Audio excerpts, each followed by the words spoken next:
بسم الله الرحمن الرحيم الحمد لله رب العالمين والصلاة والسلام على رسول الله سيدنا محمد وعلى آله وأصحابه أجمعين ومن تبعهم بإحسان إلى يوم الدين. رمضان مبارك رمضان كريم أدبان الدين سلامية برشدة الصوماليات ميل أجوكتان با يميل أدقى دعوان دونتان با ولكن عبد السلام جنتلمان وداني قريب برعو كانت رسان أوركا مدنما قرن ولا ليالمان توحان ربعين كهالو كوركا دادكا أفريكا runtii waliba waxaan rabaa inaan ka soo qaato laba dal oo dadku ciidankoodu ay joogaan dhulka Soomaaliya.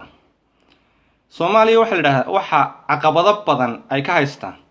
dadka sanad walba haajiraya. Soomaalida waxa lagu qiyaasaa 12 milyan balse kororka dadka Soomaalidu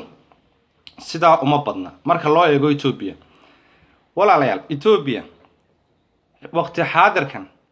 و9 مليون waxa la saadaalinaya after 30 years soddon sano kadib inay noqdaan 210 milyan. It's not so far at the ma sii fogay la socda waa 2050 waxay noqon doonaan 210 milyan sida la saadaalinayo. Ogow Ethiopia dadkeedu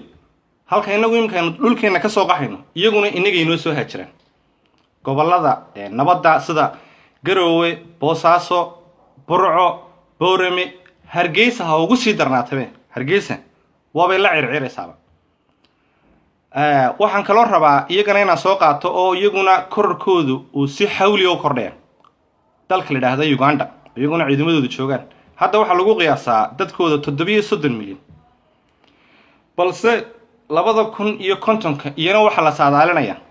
buuga horteeda ayaa la ku qoran inay noqdaan 130 milyan. marka Soomaaliya haddaynan maanta siyaasad midaysan ka yeelan oo aynan qabyaalad ka tanaasulin oo aynan hubka dhigin hubka inaga soo haysano isku leeynayne cadowba inaga la seekeen dhigay oo cadowga ma arkayne haddaynan maanta siyaasad midaysan ka yeelan ha sugi waayina waqti fog ma ahe inay dhulka Soomaalida inay soo degaan nimanka 210 milyan noqonaya after 30 years soddon sano kadib inaguna inaga isku mashquulsan. marka walaalayaal Soomaaliya war dimiirku ha shaqeeyo war dadnimadu ha shaqeyso war qabyaalad war maanta dawladda ha la taageero war dawladnimada ha la babristaag war hubka ku diidan oo hubka iska dhiga war ninka maanta uu ku faraxsan gobolaysi iyo qabyaalad iyo qoqob iyo inuu hubsito wallahi inaan damiirkaagu shaqeynayn wa damiirkaagu ma shaqeynayo waxa ku shaqeynaysan damiir meel yar oo dhow baad wax ka eegaysaa. marka walaalayaal sidoo kale waxaan bulshada ku baraarujinayaa war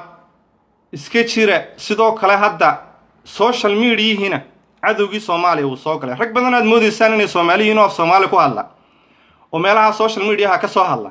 runtii waxay ku hadlaan oo afhayeeno speakers ay u yihiin cadowga Soomaaliya ee amxaarada leh ee kuwaynu dariskanahay lab kuwaasay u yihiin. marka walaalayaal Soomaaliya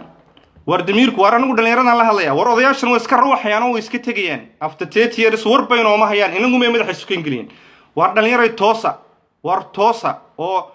dareenkiinu ha shaqeeyo oo dawladnimada adeeca oo ha loo duceeyo walaalayaal oo dhulka inaga qaadan mayso dawladdu iyo bari ka maalo inaga tigaysaa walaalayaal kuwanina haddii aan hubka iska dhigno oo aan hubka dawladda ku wareejino dee sharafteeni baa soo noqonaysa. ninka maanta qorigiista yuusita Soomaali inuu laayo un buusita walaale cadow kale baynu leenahay oo walaal dibadeena geemanay hubka dhigistaasuna Hargeysa nabadda lagu amaano ama dee waxa number 1 ina cigaal talaabooyinka ugu horreeyay sameeyay waxay hubka dhigis stadiumka Hargeysa iyo beela kamida dadka waqooyiga degan ayaa